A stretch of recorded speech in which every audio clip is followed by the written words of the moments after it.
Bismillahirrahmanirrahim. Assalamualaikum warahmatullahi wabarakatuh. Alhamdulillahirabbil alamin wa bihi nasta'inu ala umuri dunya waddin wassalatu wassalamu ala asrofil anbiya'i wal mursalin wa ala alihi washabihi ajmain. Nama ba'du. Ya bunda-bunda semua, terima kasih sudah mau berdiskusi bersama saya hari ini tentang belajar Al-Qur'an ya untuk anak usia dini gitu ya. Mulai dari mana gitu kan? Nah, sebelum kita membahas lebih jauh bagaimana cara kita untuk mengajari Al-Quran kepada anak usia dini, kita harus tahu dulu nih, dilihat dari sisi fitrah manusianya itu bagaimana. Nah, sesungguhnya setiap manusia itu terlahir dalam kondisi fitrah ya. Kondisi fitrah itu bagaimana? Kondisi fitrah itu adalah setiap manusia lahir dalam keadaan baik, cenderung kepada kebaikan, dan suka terhadap kebaikan itu sendiri gitu ya.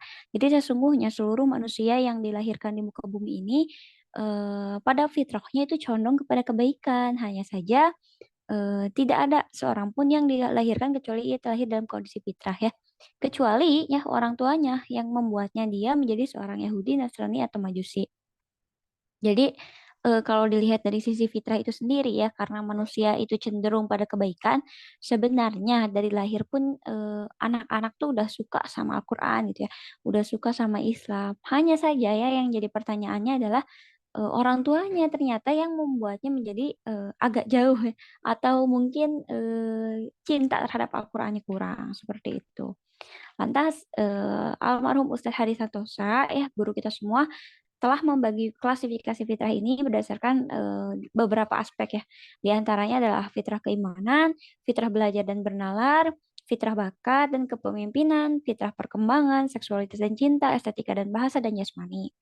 Nah, yang akan kita bahas di sini karena terkait dengan Al-Quran, maka dari itu adalah fitrah keimanan. Ya, yang hanya kita bahas untuk hari ini saja. Kemudian kalau misalkan kita berbicara tentang anak usia dini ya, kalau misalkan kita berbicara tentang anak usia dini, di Kementerian Kesehatan itu sendiri ya anak usia dini yang digolongkan terhadap anak usia dini itu kisaran anak yang berumur 0 sampai 6 tahun gitu ya. Sedangkan untuk pembagian usia berdasarkan Imam Ibnu Qayyim gitu ya, mengklasifikasikan usia menjadi 4 periode, yaitu masa anak-anak, masa pemuda, masa dewasa, dan masa tua gitu ya. Kalau masa anak-anak ini berkisar usia 0 sampai 15 tahun gitu. Kalau masa pemuda usianya 15 sampai 40 tahun. Kalau masa dewasa itu usianya 40 sampai 60 tahun dan diakhiri dengan masa tua lebih dari 60 tahun. Ini pembagiannya didasarkan pada usia dan sirah nabawiyah yang dialami oleh Rasulullah Shallallahu Alaihi Wasallam seperti itu. Jadi yang kita akan bahas kan tadi kita semakin kerucutkan kan ya. Karena kita di sini akan membahas tentang Al-Quran, maka itu yang dibahasnya adalah fitrah-fitrah keimanan. Kemudian untuk usianya, nggak mungkin kan kita bahas dari usia anak lahir sampai tua gitu ya, usia 60 tahun gitu. Tapi di sini dipersempit lagi ruang lingkupnya menjadi usia anak dini gitu ya. Pada pembagian anak usia dini yang berkisar di antara usia 0 sampai 6 tahun begitu. Nah, proses penumbuhan fitrah itu sendiri, terutamanya fitrah keimanan ya, 0 sampai 6 tahun itu difungsikan atau dikhususkan untuk menguatkan dan merawat fitrah sebagai konsep fundamental gitu ya, dan didukung oleh kecintaan terhadap kecintaan dalam keluarga, kemudian lingkungan terdekatnya bagaimana dan lain sebagainya. Kemudian barulah di usia 7 sampai 10 tahun, anak itu diajak untuk menumbuhkan dan menyadarkan fitrah sebagai potensinya gitu ya. Kemudian melalui aktivitas produksi sehari-hari itu diharapkan dapat setidaknya menumbuhkan fitrah anak dalam keseharian hidupnya. Di usia 0 sampai 14 tahun, barulah anak diajak untuk mengokohkan dan menguji fitrahnya. Karena diharapkannya usia 14 tahun ini anak sudah mencapai usia tamyiznya yang matang gitu. Bahkan kalau misalkan kita korek lagi atau kita gali lagi lebih dalam, berdasarkan fitrah itu usia anak lebih dari 15 tahun tuh ya sudah tidak usah diberi nafkah lagi oleh kita seharusnya gitu ya. Toh para sahabat juga di usia 14 sampai 15 tahun kematangannya sungguh luar biasa seperti itu. Maka dari itu Yang harus kita perhatikan di sini di usia 0 sampai 6 tahun selain dari fitrah keimanan tadi ya yang usia golden age-nya di usia 0 sampai 6 tahun, ada beberapa hal penting yang harus diperhatikan gitu ya. Di antara fitrah-fitrah yang lainnya yang dapat mendukung perkembangan anak agar mencapai usia tamyiz dengan matang gitu. Lantas apa sih fitrah keimanan itu dari tadi ya, fitrah-fitrah, fitrah keimanan dan lain sebagainya. Ternyata fitrah keimanan itu yang mungkin juga para bunda di sini sudah hatam betul ya tentang fitrah keimanan ini. Fitrah keimanan ini ya akan lebih optimal ya usia ditumbuhkannya di usia 0 sampai 7 tahun. Karena abstraksi anak masih tinggi di usia ini, maka proses pengenalan Allah, proses pengenalan Rasulullah dan kecintaan terhadap Al-Qur'an paling optimal paling optimal dipesonakan dan dikenalkan di usia 0 sampai 7 tahun ini gitu ya. Bagaimana nih cara menumbuhkannya? Kan pasti ada pertanyaan seperti itu ya. Bagaimana nih cara menumbuhkannya? Oke, cara penumbuhannya itu adalah dengan menciptakan atmosfer kesolehan di rumah ya tentu saja. Kalau misalkan anaknya mau solih, ya satu rumah pun harus solih gitu ya. Tapi gimana dong kalau misalkan orang tuanya nyah belum solih ya maka dari itu harus dikoreksi dulu dan muhasabah diri dulu gitu. Jangan egois jadi orang tua, jangan pengen anaknya solih tapi diri sendiri saja tidak berusaha untuk menunjukkan kesolihan. Ya setidaknya kalau anak kita soleh banget gitu, setidaknya kita enggak jauh-jauh banget lah dari kesolihan itu gitu ya. Nah, yang kedua, selain dari menciptakan atmosfer kesolihan tadi, juga pertumbuhan fitrah keimanan ini dapat didukung dengan cara memberikan role model panutan gitu ya. Role modelnya utamanya itu adalah orang tuanya sendiri. Kemudian lebih mudah dikenalkan dengan aktivitas yang melibatkan anak. Misalnya bermain di alam, kemudian menyentuh, meraba, merasa, mencium dan lain sebagainya. Dan juga biarkan ia untuk belajar di kehidupannya dengan pengalaman sederhana ya, seperti menangkap momen penting dalam hidupnya, kemudian menjalani rutinitasnya sehari-hari dan lain sebagainya. Jadi metode pengasuhan itu tidak melulu dengan ide main ya. Jadi metode pengasuhan itu tidak melulu bermain, tetapi juga dalam bentuk menciptakan atmosfer kesalehan di rumah, kemudian kasih contoh ya, kasih teladan yang baik buat anak itu juga sudah merupakan bagian dari pengasuhanan ya, pengasuhan berikan fitrah. Kemudian yang selanjutnya adalah menanamkan pengetahuan tentang Allah dan pentingnya ibadah. Yang selanjutnya lagi adalah memberitahukan hal yang baik dan tidak boleh dilakukan menurut agama gitu ya. Bagaimana jika fitrah keimanan ini tidak tumbuh dengan sempurna atau cedera gitu ya. Jika tidak tumbuh dengan sempurna, maka anak akan cenderung tidak mudah untuk melakukan ibadah kepada Allah ya. Ya, kenapa gitu ya dia harus sholat sementara dianya saja tumbuh kecintaan terhadap Allah gitu. Untuk apa dia hafal Quran gitu ya. Sedangkan cinta terhadap Al-Qur'annya saja tidak gitu ya kan. Itu adalah penanaman akar terlebih dahulu ya baru ke hal-hal yang konkret yang dilakukan sehari-hari gitu dalam bentuk ibadah. Kemudian jika melakukan ibadah, ya akan gampang tergoda untuk meninggalkan ibadahnya, itu tadi, karena akarnya nggak kuat. Jadi melakukan ibadah pun ya hanya tuntutan tuntutan agama saja gitu loh. Jadi kalau misalkan, oh Islam kewajibannya sholat, ya udah dia menjalani sholat karena kewajibannya sholat. Jadi dia tuh nggak ngerasa kalau sholat itu kebutuhannya dia, tapi sekedar tuntutan saja untuk melakukan sholat gitu kan. Nah itu kan kalau misalkan melakukan ibadah pun ya akan mudah tergoda gitu ya untuk meninggalkan, "Ah, nanti aja deh sholat," gitu ya. Atau udah ada nih nggak bersegera sholat tapi di nanti-nanti misalnya seperti itu ya, seperti kita sekarang ini gitu ya. Nauzubillah min dzalik ya, astagfirullahaladzim, diri kita aja masih banyak aibnya gitu, diri kita aja udah banyak dosanya gitu ya. Terus sekarang dalam kondisi diri kita yang seperti ini, kita dikasih anak sama Allah ya, berarti kita dipercaya oleh Allah untuk dapat merubah diri. Jadi jangan sia-siakan kepercayaan Allah itu, gunakan sebaik mungkin. Kita udah dikasih kesempatan punya anak sama Allah ya, di antara ratusan ibu di antara ratusan manusia, di antara ratusan perempuan yang sedang berjuang untuk mendapatkan garis dua, kitalah yang dapat anak dan masa sih gitu ya pendidikan anak kita yang berupa amanah dari Allah itu mau mau disia-siain gitu aja gitu kan. Nah, kemudian Yang selanjutnya adalah mudah terhasut oleh lingkungan luar gitu ya. Apabila akarnya tidak kuat, maka dia akan goyah, akan mudah goyah dan mudah terhasut oleh lingkungan luar. Kemudian dapat pula terjerat terjerat sistem pertemanan yang tidak sehat pasti dan masuk ke dalam sistem pergaulan yang buruk. Nah, kita masuk ke dalam Al-Qur'annya itu sendiri ya. Kalau misalkan dari tadi kita bahas tentang fitrah keimanan, kemudian bagaimana sih kan pertanyaan atau tema dari bahasan hari ini adalah bagaimana ya mengajari anak gitu ya Al-Qur'an. Tapi apa mulainya dari mana gitu kan bingung. Nah, yang harus ada beberapa poin yang harus diperhatikan di sini yaitu mengajari Al-Qur'an itu sedini mungkin sangat direkomendasikan gitu sebenarnya ya. Kemudian mengajari bukan berarti mendikte ya. Mengajari bukan berarti anak harus hafal Al-Qur'an. Mengajari bukan memaksa dan mengajari bukan menekankan. Oke lah kita mengajari anak sedini mungkin ya, mengajari anak Al-Qur'an sedini mungkin, tapi bukan dengan cara mendikte, tapi bukan cara menuntut anak harus hafal gitu ya. Tapi bukan cara memaksa anak dengan cara yang enggak anak sukai untuk menyukai Al-Qur'an gitu ya, dan mengajari bukan berarti menekankan, seperti itu. Nah, yang benar adalah menanamkan cinta Al-Qur'an kepada anak, kemudian mempersoalkan Al-Qur'an itu indah, Al-Qur'an itu adalah pedoman kehidupan dan lain sebagainya, kemudian membuat anak tertarik untuk mempelajari Al-Qur'an. Jadi bukan dipaksa menekankan, tapi mempersanakan dan membuat anak tertarik untuk mempelajari Al-Qur'an.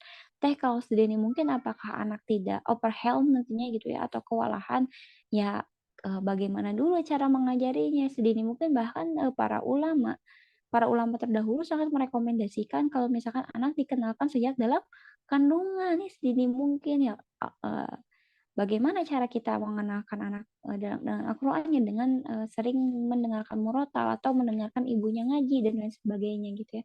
Nanti kita bahas. Nah, eee, yang jadi masalah di sini atau yang menjadi masalah saat ini adalah kebanyakan orang tua atau kebanyakan ibu khususnya selalu terburu-buru dalam mendidik anak, terutama dalam Al-Qur'an ini ya.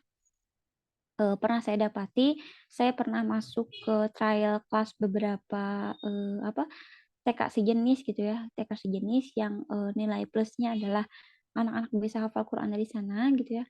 Tapi, kurikulumnya bagus, kemudian sistem persekolahannya bagus, tapi saya dapati ibu-ibunya yang, agak kurang nyaman saya di sana. Karena apa ya, pembahasan pertama yang dibahas oleh ibu-ibu adalah anaknya sudah hafal berapa juz. Oh iya disclaimer ya, saya adalah, ibu dari 2 orang anak. Anak yang pertama adalah 4 tahun, saat ini adalah 4 tahun, anak yang kedua adalah usianya 7 bulan ya. Anak yang 4 tahun yang saya ikutkan trial class di sekolah tersebut, saya suka dengan kurikulumnya, saya, selaras dengan pengajaran guru-gurunya di sana. Hanya saja saya kurang nyaman, berada di antara ibu-ibunya gitu ya. Eee, Anak saya juga yang usianya 4 tahun ini belum hafal Quran segimana gitu ya. Belum hafal Quran berapa juz gitu, bahkan 1 juz pun belum di usia 4 tahun gitu ya. Tapi anak saya selalu senang ketika saya, membaca Al-Quran. Saat pagi rutinitasnya, zikir pagi dan membaca Al-Waqiah pagi hari, saat saya men-skip gitu ya atau aduh rasanya malas untuk zikir pagi dan membaca Al-Quran pagi, anak saya yang sudah bangun subuh kala itu, membawa buku zikir yang selalu saya baca gitu yang membawanya, kemudian Umi bilang, "Umi ngaji," dan lain sebagainya, "Umi ngaji dulu," dan sebagainya. Di situ saya, tahu kalau misalnya anak saya sedikitnya sudah terpersona,kan dan sudah terbiasa akan hal itu gitu. Walaupun anak saya sampai saat ini belum mencapai hafalan 1 juz gitu misalkan ya, belum ada hafalan yang memang, dapat tertakar misalkan, 1 juz sudah hafal nih semuanya, belum, tapi ketika saya tanya, nama surat dari yang sedang ia dengarkan, dia tahu. Kemudian ketika saya tanya apa isi dari atau kisah yang terkait dengan surat tersebut, anak saya sudah tahu itu gitu. Walaupun ketika misalkan di tasmi ya kalau bahasa ininya, ketika di tasmi disuruh baca, disuruh menghafal dari awal sampai akhir, tentulah anak saya belum bisa sampai sana. Tapi setidaknya itu menunjukkan bahwa anak saya sudah mencintai dan dan saya sudah berhasil mempersonalkan Al-Quran. Nah, lanjut ke kisah tadi.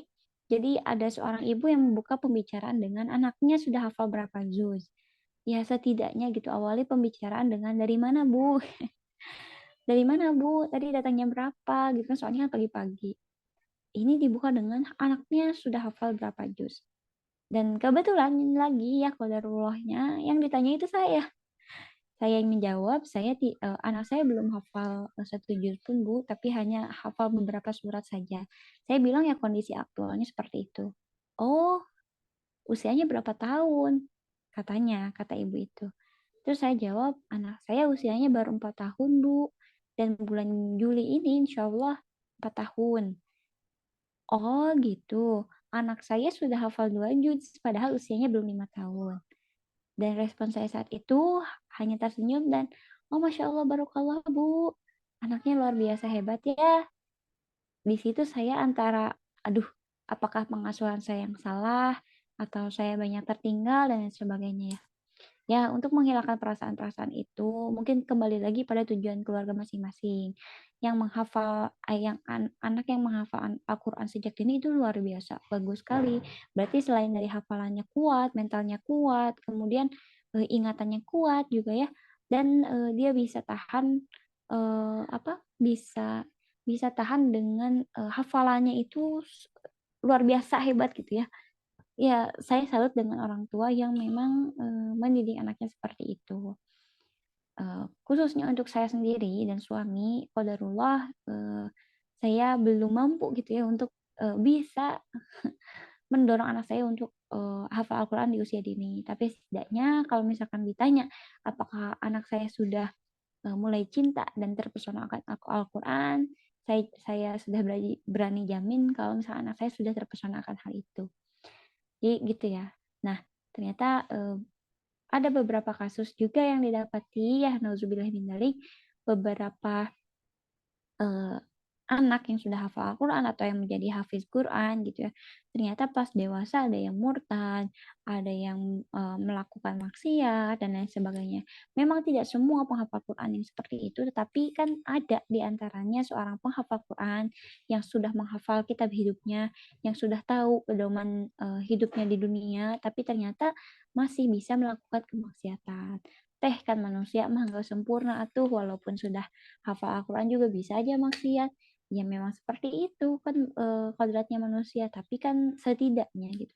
Kalau misalkan sudah hafal Al-Quran berarti sudah tahu mana yang salah dan mana yang benar dilakukan gitu.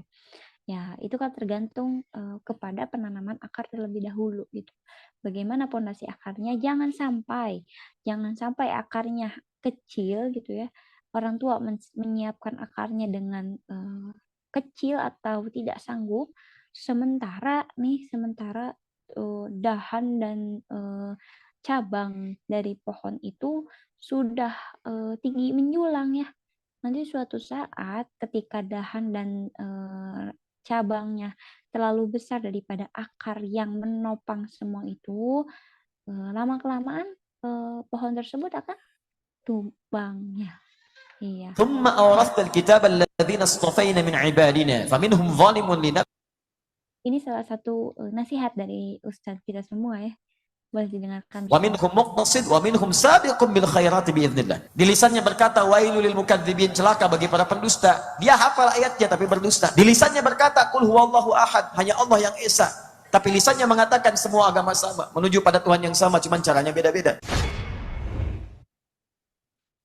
Jadi kalau antum ingin merasa dekat dengan Allah, pengen terhubung, pengen dekat, pengen dapat ketenangan, maka diantara caranya adalah ambil wudhu, buka mushaf, baca Quran. Demikian penghafal Quran itu disebut sedang berzikir.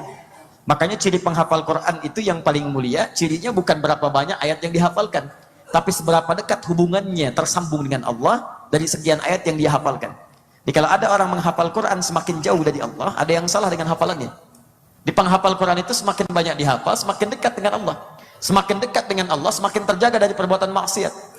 Karena dijaga oleh Allah. Makanya orang-orang yang hafal Quran, kata Quran itu, kalau benar hafalannya, Quran surah ke-35, ayat 32, paling kiri sebelah atas, ya, disebut, Thumma awrathna al-kitaba alladhina istafayna min ibadina faminhum zalimun li nafsi wa minhum muqtasid wa minhum sabiqun bil khairati biiznillah. Kata Quran, penghafal Quran terbagi tiga. Ada yang zalim, dia menghafal banyak ayat, tapi ayat itu tidak membimbing pada dirinya untuk berbuat baik. Dia salah menempatkan ayat. Di lisannya berkata, wailul lil mukadzibin, celaka bagi para pendusta. Dia hafal ayatnya tapi berdusta. Di lisannya berkata, qul huwallahu ahad, hanya Allah yang esa. Tapi lisannya mengatakan semua agama sama, menuju pada Tuhan yang sama, cuman caranya beda-beda. Ya, jelas? Di lisannya berkata, qul ya ayyuhal kafirun, la a'budu ma ta'budun, sampai lakum dinukum waliyadin. Ya, tapi lisannya mengatakan prinsip yang berbeda dengan keterangan Al-Quran. Berarti ada sesuatu yang tidak tepat dalam pendirian kehidupannya. Wa minhum muqtasid, ada orang hafal Quran paket hemat. Muqtasid itu paket hemat baru untuk dirinya, belum bisa berbagi dengan yang lain. Mojok-mojok di masjid, kadang di tiang masjid, nempel ke tembok, ulang-ulang hafalan, diminta jadi imam belum mau, diminta ngajar, ya, mengatakan nanti saja. Nah, itu untuk dirinya dulu, itu muqtasid. Hemat bagi pribadinya. Tapi yang hebat, wa minhum sabiqum bil khairati biiznillah. Penghafal Quran yang Qurannya membimbing dia untuk berbuat baik. Semakin dekat dengan Allah, semakin banyak kebaikannya. Diciri orang yang dekat dengan Allah itu tampak dari kebaikan. Lihat wajahnya enak, ya, perilakunya baik, sifatnya baik. Apalagi penghafal Quran. Dan itulah fungsi zikir. Karena itu orang yang menghafal Quran itu disebut sedang berzikir. Tingkat zikirnya 4 kali dibandingkan dengan yang sekedar membaca. Itu di Quran surah 54 ayat 17, ayat 22, ayat 32, ayat 40. Walaqad yassarnal Qur'ana lidzikri fahal min muddakir. Nah, doa bagian dari zikir. Salat bagian dari zikir. Baca Quran bagian dari zikir. Menghafal Quran bagian dari zikir. Kalimat thayyibah, subhanallah, alhamdulillah, Allahu akbar, astaghfirullah, la haula wala quwwata illa billah, bagian dari zikir. Dalilnya Quran surah keempat ayat 103. Barusan Anda selepas sholat dah ucapkan astaghfirullah, astaghfirullah, astaghfirullah, Allahumma antas salam, wa minkas salam, tabarakta ya dzal jalali wal ikram. Quran surah keempat ayat 103. Fa idza qadaitumus salata fadhkurullah. Maka jika Anda telah tuntas mengerjakan sholat, segera berzikir kepada Allah. Nah, faidah zikir ini, di antara manfaat zikir itu memberikan ketenangan kepada hati, pada jiwa.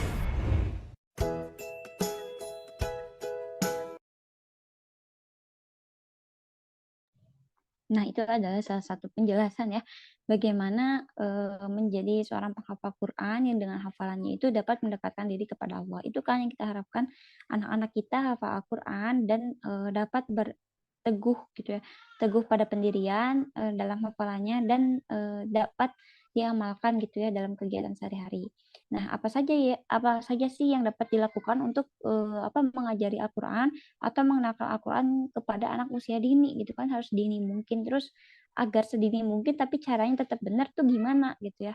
Nah, ini ada beberapa timeline dalam mengajarkan anak usia dini terhadap Al-Quran gitu ya. Yang pertama adalah mulai dari orang tua, kemudian pembiasaan dengan melihat dan keteladanan yang diberikan oleh orang tuanya, kemudian mulai dari dasar, mulai dari hal yang menyenangkan, mulai dari membaca dan mendengarkan, mulai dari hal yang menarik, dan barulah ke tahap menghafal dan memahami. Kemudian kalau misalkan kita bahas nih mengajar Al-Quran, mulai dari mana kan gitu ya.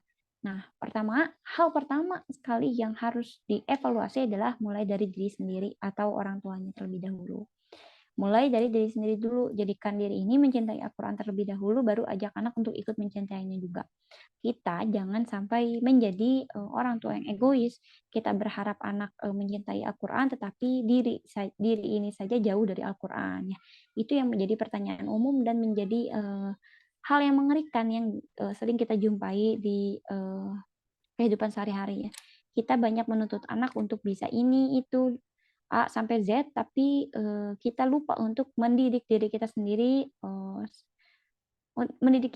ya dalam hal yang serupa seperti anak gitu ya. Kalau misalkan anaknya mau menjadi penghafal Quran, setidaknya orang tuanya pun berusaha untuk menghafalkan Al-Quran.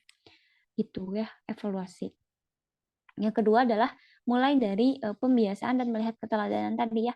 Kalau misalkan sudah dievaluasi, ini yang pertama udah dimuhasabah diri, ternyata diri ini masih jauh dari Al-Quran, ya masih nggak ngerti apa-apalah tentang Al-Quran gitu ya. Ternyata mulai belajar dan mulai dibiasakan. Kayak misalkan setiap pagi rutinkan untuk membaca zikir pagi, membaca al-waqiah pagi gitu ya. Kemudian rutinkan sholat duha, kemudian udah sholat duha, setelahnya zikir dan membaca Al-Quran berapa lembar gitu setiap setelah selesai sholat dan lain sebagainya gitu ya. Mencintai Al-Quran itu tidak bisa mendadak, tentu saja ya harus ada penanaman terlebih dahulu, dan salah satu penanamannya adalah dengan cara melihat orang tuanya yang sangat dekat Al-Quran, barulah anak bisa mengikuti jejaknya. Yang ketiga adalah mulai dari dasar. Nggak mungkin kan anak lahir gitu dalam kondisi bayi yang nggak pernah dikenalin Al-Quran, nggak pernah dikenalin huruf hijaiyah gitu ya. Tiba-tiba bisa menghafal Al-Quran atau tiba-tiba bisa baca Al-Quran begitu saja. Pastilah setidaknya gitu ya, kalau misalkan anak bisa baca Al-Quran, setidaknya anak tuh kenal dulu Iqra, kenalkan dulu huruf hijaiyah gitu ya. Jangan tuntut anak untuk bisa hafal Quran langsung gitu ya, tanpa kita membiasakan menjadikan teladan terlebih dahulu gitu, atau mengenalkan huruf hijaiyah terlebih dahulu, kan nggak mungkin banget gitu ya. Tapi ya mungkin teh aku punya anak gitu ya, nggak pernah diajarin huruf hijaiyah ataupun ikro ataupun apapun, tapi ya bisa bisa aja gitu hafal. Ya mungkin bisa gitu ya, ada beberapa anaknya seperti itu, tapi kan tidak semua anak memiliki kehebatan yang sama. Nah, kehebatan anak pada umumnya gitu ya harus dikenalkan dari dasar dulu gitu ya. Barulah apa tumbuh cintanya dari sana gitu, atau tumbuhlah kehebatannya dari sana. Kemudian yang keempat adalah mulai dengan hal yang menyenangkan. Anak itu suka hal-hal yang menyenangkan, yang membuat matanya berbinar, yang membuat aktivitas fisiknya bergerak dan lain sebagainya. Maka dari itu mulai dari hal yang menyenangkan, bukan untuk menakut-nakuti atau memarahi. Yang salah adalah saat mulai belajar ikro atau mulai belajar huruf hijaiyah, anak tuh diposisikan harus duduk baik gitu selama setengah jam atau selama 1 jam, kemudian didikte untuk membaca ikro gitu, walaupun anak tuh suka ketukar-tukar hurufnya ya, apalagi sama kan anak tuh suka ketukar-tukar, lalu kita memarahi anak karena misalkan gemes gitu ya, saking gemesnya nggak bisa-bisa atau ketukar terus gitu kan. Nah, itu adalah salah satu hal yang bisa merubah atau mengubah fitrah belajar anak. Anak tuh senang belajar, tapi kalau misalkan cara belajarnya begitu terus dimarah-marahin gitu karena kita gemes, ya anak juga akan turun rasa belajarnya. Jadi pas kita ajak ngaji, anak udah nggak mood duluan karena udah ngebayangin, aduh nanti aku bakal ketukar-ketukar nih tulisannya gitu. Aduh nanti Umi atau ibuku bakal marah nih karena aku nggak bisa baca buku terus. Ya akhirnya ya udah deh, mending nggak usah ngaji aja sekalian, nah gitu kan. Jadi mulailah dengan hal yang menyenangkan. Contohnya apa? Misalnya mengenalkan huruf hijaiyah, buatlah flashcard, atau sekarang kan ada flashcard yang udah jadi ya, udah tinggal pakai gitu ya, udah dipakai aja itu. Gunakan flashcard untuk mengenalkan huruf hijaiyah, atau pakai ide bermain, misalkan huruf hijaiyahnya kita bikin dari origami, misalkan origaminya ditempel-tempel, atau misalkan kita huruf hijaiyahnya digambarin sama mereka dan lain sebagainya. Pokoknya mulailah dengan hal-hal yang menyenangkan agar anak tertarik dengan huruf-huruf hijaiyah. Kemudian yang selanjutnya adalah mulai membaca dan mendengarkan. Dari orang tuanya sendiri sering membaca, bisa mendengarkan ini bisa pakai murotal aja ya. Kayak misalkan pekan ini gitu surat Anas terus gitu ya. Terbiasa dengan surat Anas telinga anak tuh. Kemudian kita saat kita membaca juga membaca surat Anas, misalkan seperti itu. Biasakan telinga anak untuk mendengarkan Al-Quran dan biasakan anak untuk melihat tulisan Al-Quran. Teh, bolehkah anak bayi dikasih Al-Quran, sedangkan Al-Qurannya pasti disobek-sobek atau dilempar-lempar misalnya. Untuk anak usia 0 sampai 3 tahun sangat boleh diberikan Al-Quran. Pilihlah Al-Quran yang Al-Quran yang kecil yang tidak terlalu mahal gitu ya, untuk anak-anak lihat. Teh, kalau dilemparin gimana? Kita lakukan hal yang bersama yang berulang, kan itu dalam proses penanaman ya. Memang sih sebagian ulama bilang ya nggak boleh gitu ya, ada nggak boleh dikasih ke anak. Tapi kalau misalkan berdasarkan fitrah, ya kasih mah kasih aja nggak apa-apa gitu ya. Ada Al-Quran khusus untuk anak-anak main misalkan ya, atau sekarang kan ada ya Al-Quran untuk anak ya khusus ya. Kalau misalkan nanti disobek-sobek, nanti kita tinggal contohkan saja. Kalau misalkan dilempar, nanti pas dilempar oleh anaknya sambil kita ambil sambil bilang, "Nak, buku Al-Qur'annya misalkan nak Al-Qur'annya jangan dilempar ya. Kalau misalnya disobek, ambillah potongan-potongan dari lembaran ayatnya, kemudian dikumpulkan seperti itu. Dan disimpan lagi nanti. Jadi ada Al-Qur'an khusus anak yang memang anak terbiasa dengan bacaan-bacaan Al-Qur'an atau tulisan-tulisan Arab gitu ya. Nah, itu kan membiasakan mata, kalau membiasakan telinga ya dengan mendengarkan. Kalau misalkan ibunya atau orang tuanya yang nggak baca ya pakai setel murotal gitu. Kemudian yang selanjutnya adalah mulai dari hal yang membuatnya tertarik. Sama kayak misalkan membuat hal yang menyenangkan tadi ya. Yang membuat anak tertarik apa? Kalau misalnya ini kan udah tahap dalam membaca nih. Nah, misalkan anak tuh suka gajah, ya udah kenapa enggak kita kenalkan dulu surat Al-Fil sambil kita baca suratnya bareng-bareng, kemudian baca artinya bareng-bareng, kemudian dikisahkan dengan pasukan gajah yang hendak menyerang Ka'bah kala itu. Kalau misalkan anaknya suka gajah, kemudian diceritain gajah kan tertarik juga gitu ya. Sekarang cobalah pilih salah satu surat atau salah satu ayat di dalam Al-Quran yang dapat menarik perhatian anak untuk cinta terhadap Al-Quran seperti itu. Jangan anak sukanya gajah terus tiba-tiba disuruh hafal Anas gitu ya, suruh hafal terus suruh baca Anas ya, anak bakal kabur duluan kalau kayak gitu. Itu. Terus mulai untuk menghafal ya. Kalau misalkan sudah siap ya, kalau anaknya sudah terkondisikan dengan baik, kemudian sudah bisa membaca Al-Qur'an, sudah sudah dapat memahami bahwa misalkan kecintaan terhadap Al-Qur'an sudah tumbuh, kemudian sudah paham hakikat Allah dan Rasulnya, barulah kita ajak untuk mulai menghafal. Yuk kita jaga Al-Qur'an sama-sama dengan hafalan yang kita miliki gitu ya. Nah, barulah sambil menghafal, sambil juga memahami. Di sisi lain, selain menghafal, ajak anak untuk memahami juga apa yang sedang ia hafalkan. Jangan sampai surat Arabnya hafal gitu ya, surat Anasnya hafal, tapi makna dari surat Anas itu sendiri dia nggak tahu. Gitu. Atau jangan sampai surat Al-Fil hafal gitu, tapi makna dari kisah di balik surat itu tuh ya anak nggak paham maksudnya apa gitu ya, sambil menghafal sambil memahami seperti itu. Nah, kebanyakan dari kita adalah menekankan target yang salah ibu-ibu. Jadi jangan jadikan jumlah hafalan sebagai patokan ya. Jangan terburu-buru juga mengejar anak harus hafal berapa juz dalam usia sekian tahun gitu ya. Tapi apakah nggak boleh? Kalau kayak gitu boleh-boleh aja. Tapi kita juga harus perhatikan akar anaknya apakah sudah kuat atau belum gitu ya. Dikhawatirkan nauzubillahi min daliknya nanti ketika dia sudah menjadi penghafal Al-Qur'an tapi dia tidak kuat dengan hafalannya tersebut ya nauzubillah. Kemudian jangan kepanasan juga melihat progres anak lainnya gitu kayak kayak kayak kasus saya tadi ada seorang ibu yang seakan memandang saya sebelah mata karena anak saya belum hafal satu juz pun gitu padahal usianya sudah 4 tahun sementara anak beliau sudah hafal 2 juz bahkan lebih di usianya di usia anaknya yang belum genap 5 tahun gitu ya. Ya, kalau saya mah santai aja gitu ya karena saya tahu, sudah sampai tahap mana progres anak saya gitu. Tapi kan kebanyakan ibu kalau digitukan, kalau di seperti itu kan gitu ya, kalau kasusnya sama terus menimpa ibu yang lain kebanyakan kan akan merasa sakit hati dan kepanasan rata-rata ya. Jadi menekankan anaknya untuk hafal, mengejar hafalan dari anak ibu tersebut ya, nggak boleh gitu ya.